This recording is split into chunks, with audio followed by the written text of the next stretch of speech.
Vamos a saludar con nuestro tercer invitado de este día viernes. Le damos la bienvenida al sociólogo Rafael Quintero y con él vamos a hablar un poco de la coyuntura política. No puede estar por la vía telemática, pero sí estará con nosotros por la vía telefónica. ¿Cómo le va, sociólogo? Gracias por acompañarnos. Bienvenido a Ecuador en Directo. Bueno, muchas gracias y a las órdenes con sus preguntas. Sociólogo, bueno, me gustaría hablar el tema de la coyuntura que se vive en estos días. Hay una nueva Asamblea Nacional que ya eligió a sus autoridades el día miércoles. Una asamblea donde prácticamente todos los espacios los está copando el gobierno nacional, el gobierno que termina y el gobierno que sigue, que es el gobierno de Daniel Noboa. ¿Qué lectura darle a todo lo que hemos vivido en estos días? Bueno, lo que vivimos en estos días hay que relacionarlo con lo que hemos vivido en los últimos años, que han sido años de un creciente desasosiego y de muchísimas expectativas frustradas.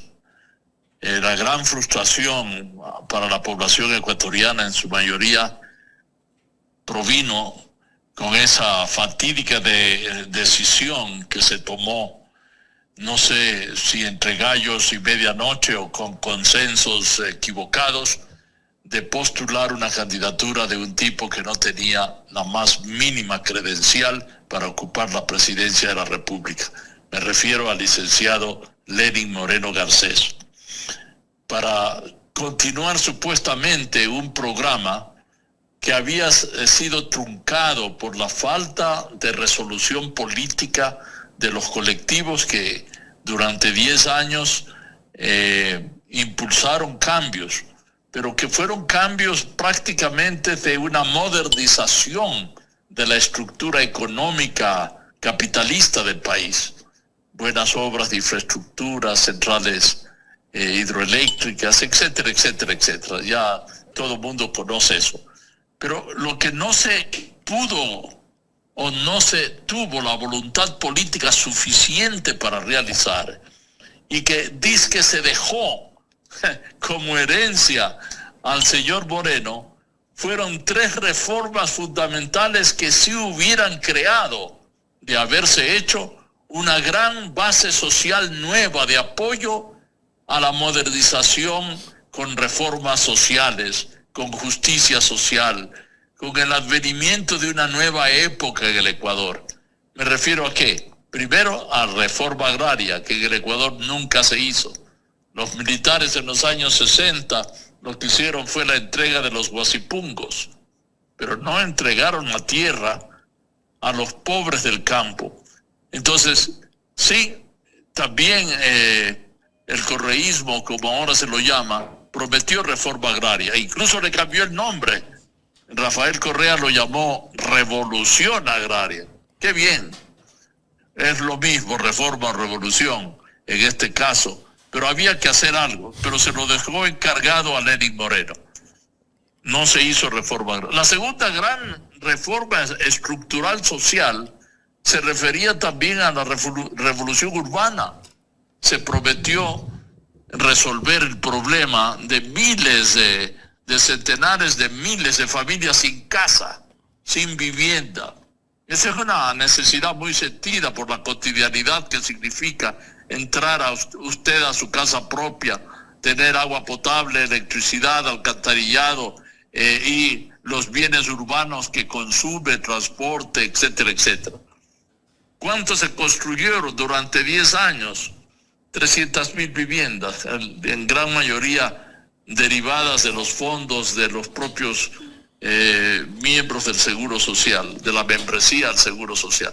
Es decir, se fracasó en la segunda gran reforma social, la reforma urbana, la creación de 2 o 3 millones de viviendas.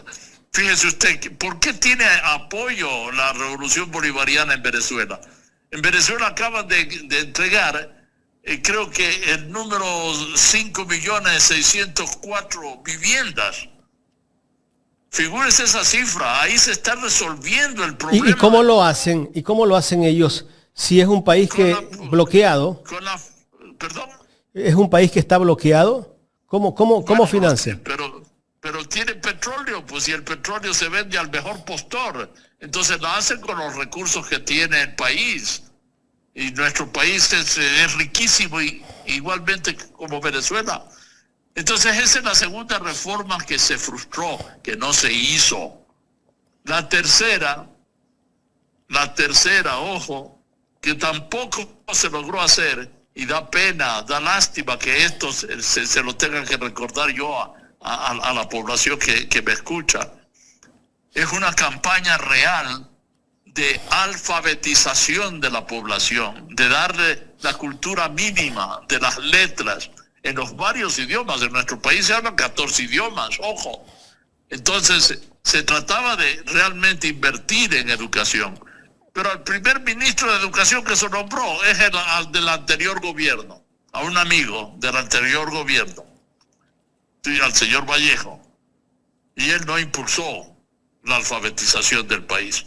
¿Cuál es el índice de analfabetismo real que existe? Porque hay un analfabetismo formal y un analfabetismo real. Es más del 8%, da vergüenza, después de 10 años de revolución ciudadana, por Dios. Entonces, si se hubieran hecho estas tres y otras cosas que se pudieron haber hecho, pero si se hubieran hecho estas tres reformas estructurales, alfabetizar a la población, darle vivienda a los pobres que no tienen casa y tierra a los campesinos pobres sin tierra, indudablemente tendríamos una nueva base social de apoyo para las reformas que siempre son pero bueno, esos serían las cosas que no se hicieron, los errores, tal vez podríamos decirlo así, pero las cosas que se hicieron también hay que reconocerlas, ¿no? Sí, yo he reconocido y he escrito sobre eso y he apoyado a los gobiernos de Rafael Correa. Siempre los apoyé. Pero el error fue el nombramiento de Lenín Moreno. ¿De dónde salió este señor? ¿Por qué? ¿Con qué credenciales? ¿Algún infiltrado? No sé si infiltrados o no, pero es un error político garrafal. Que si hubiera sido un colectivo amplio, unitario, el que decidía, no entrábamos en esa pendiente en que ha entrado el país con Lenín Moreno, con el señor Lazo y ahora con este malcriado que tenemos en la presidencia, que no sabe ni dónde andar ni nada que hacer, solo satisfacer las necesidades de sus pequeños grupos de oligarcas que lo viven alabando con los medios de comunicación pagados con la plata del pueblo. Entonces, esa es la situación que nosotros tenemos en el país. Y de esto hay que salir. Hay que salir con una nueva alianza. Sociólogo, para ir a ese tema, me gustaría cerrar con la siguiente inquietud. ¿Y la derecha qué le ha dado a los ecuatorianos? Nada, pues la derecha, ¿qué le puede dar? Si la derecha significa... ¿Por qué la gente vota por la derecha? La gente vota por la derecha porque tienen clientelas cautivas. Ellos tienen mucho poder económico. Engañan a la gente.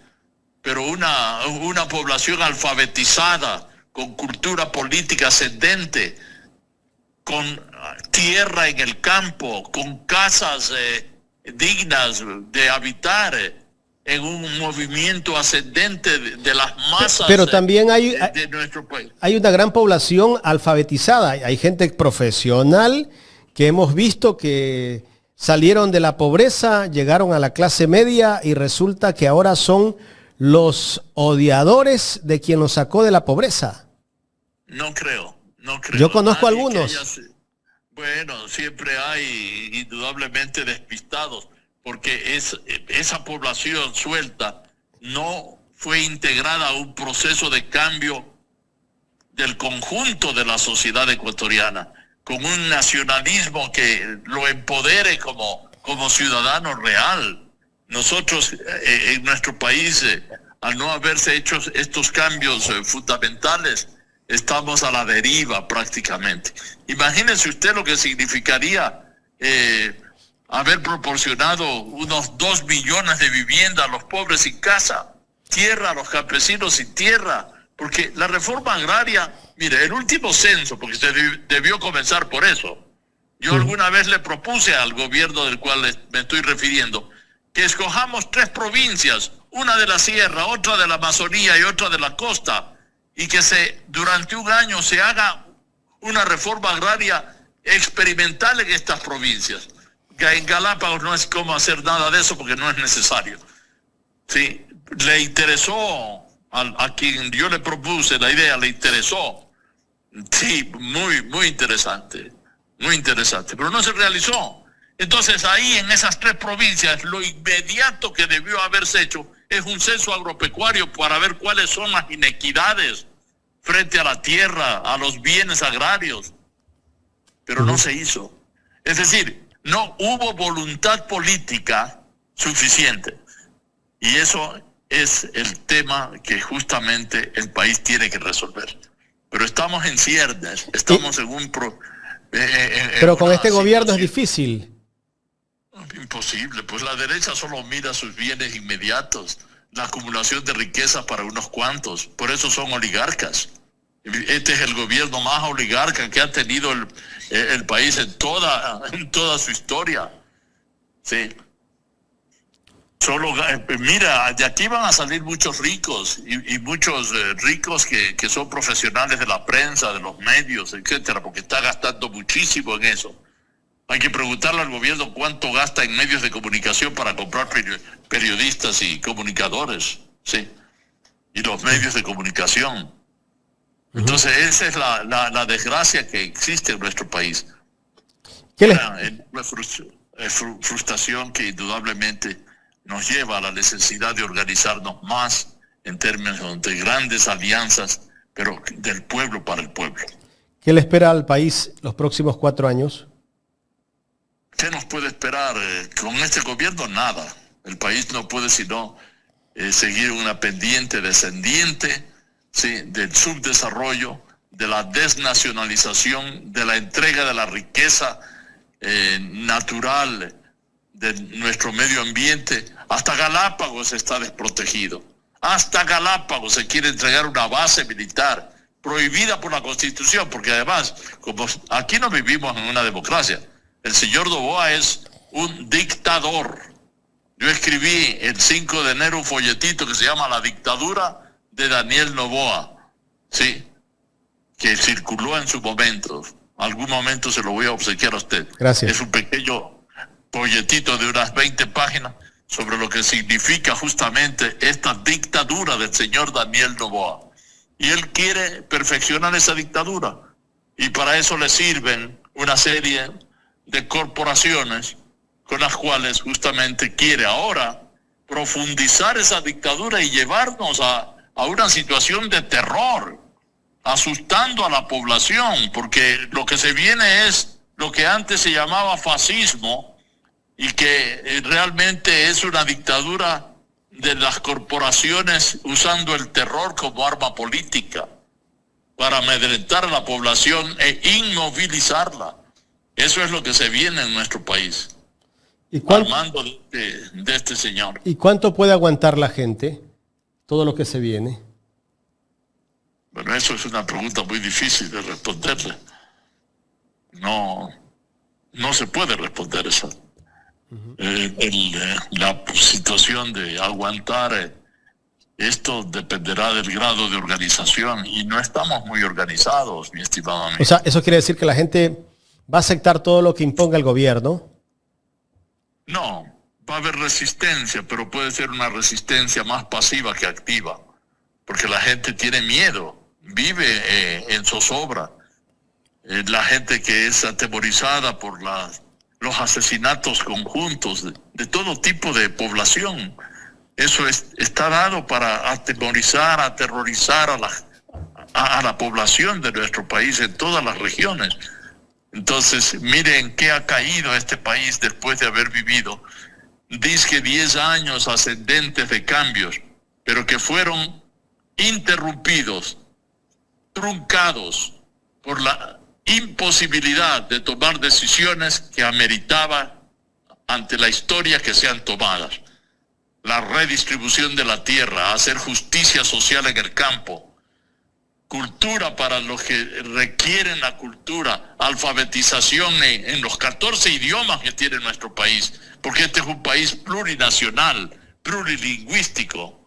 Pero usted no cree que se hizo mucho en la parte de educación, sí se trabajó, tal vez no se culminó todo, pero sí se hizo mucho.